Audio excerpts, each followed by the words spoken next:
Tasavvur qiling, siz kimnidir qattiq sevasiz, unga ishonasiz va uni hayotingizdagi eng muhim insonga aylantirasiz. Keyin esa bir haqiqatni bilasiz. Siz hech qachon uni maqsadi bo'lmagansiz. Aynan shu narsa Denji bilan sodir bo'lgan. Makimani hayotida Denji bir oddiy vosita edi xolos.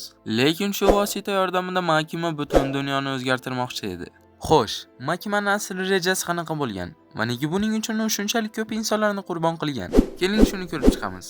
Makima Arrodam animasidagi eng murakkab qahramonlardan biri. Ko'pchilik uni oddiy yovuz qahramon deb o'ylaydi. Ba'zilari esa yovuzligini ham bilmaydi. Lekin Makima bir tarafdan yovuzga ham o'xshamaydi, chunki Makima dunyoni yo'q qilmoqchi emasdi. Aksincha, u dunyoni yaxshiroq joyga aylantirmoqchi edi. Ammo uni bu yo'ldagi usullari biroz g'alatiroq edi. Oldin Makimaning kim ekanligi haqida aytib bersam. Makima nazorat jini. Uni kuchi juda xavfli bo'lib, o'zidan past deb o'ylagan har qanday jonzotni nazorat qila oladi. Shuning uchun ko'pchilik odamlar uni buyruqlarini rad etmasdan bajarishadi. Lekin Makimaning maqsadi shunchaki odamlarni boshqarish emasdi. U mukammal dunyo yaratishni xohlardi.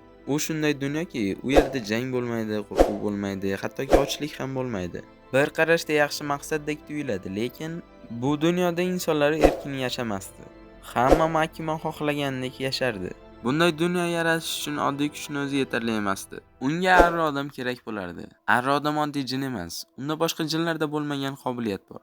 Agar Arrodam biror jin yesa, o'sha jin va u ifodalagan narsa butun dunyodan o'chib ketadi. Shuning uchun Makima Arrodamning kuchiga shunchalik qiziqqan edi. U urushlarni, ochlikni va boshqa dahshatli narsalarni ham shu kuch yordamida yo'qotmoqchi edi. Buning uchun avval u pochtani qo'lga kiritish kerak edi. Shuning uchun u Denjiga yaqinlashgandi. Denjiga uy berdi, ovqat berdi va orzular berdi. Denji va nihoyat ideal hayot kechiryapman deb o'ylagandi. Lekin Makima Denjini hech qachon sevmagandi. Makima Denjiga emas, uning ichidagi pochtaga qiziqardi. Denji uni rejasidagi oddiy bir vosita edi. Bu narsani Reze voqealarida ham ko'rish mumkin. Reze Denjining hayotini o'zgartirish mumkin bo'lgan insonlardan biri edi. Denji bilan qochib ketish ham mumkin edi. Yangi hayot boshlash ham mumkin edi. Lekin bu Makimaning rejasini buzib yuborardi. Shuning uchun ham oxir-oqibat Reze ham shu rejani qurboniga aylandi. Makima Denjining hayotidagi hamma narsani nazorat qilishni xohlardi. Ammo uning eng dahshatli harakatlari hali oldinda edi. Denjining hayotida Aki va Pova alohida o'ringa ega edi. Vaqt o'tishi bilan ular haqiqiy oilaga aylanishgandi. Denji uchun ular eng qadrli insonlar edi. Makima esa aynan shuni kutgandi. Chunki odamni sindirish uchun avval unga baxt berish kerak edi. Keyin esa o'sha baxtni tortib olish kerak edi. Aki halok bo'ladi va bu Denji uchun juda katta zarba bo'ladi.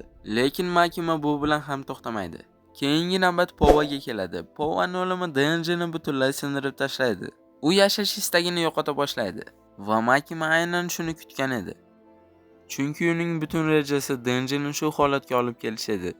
Denji ruhiy jihatdan sinishi bilan pochta yuzaga chiqadi. Makima nihoyat maqsadiga juda yaqin keladi. Ammo u bitta katta xatoga yo'l qo'ygan edi. U Denjini yetarlicha baholamadi.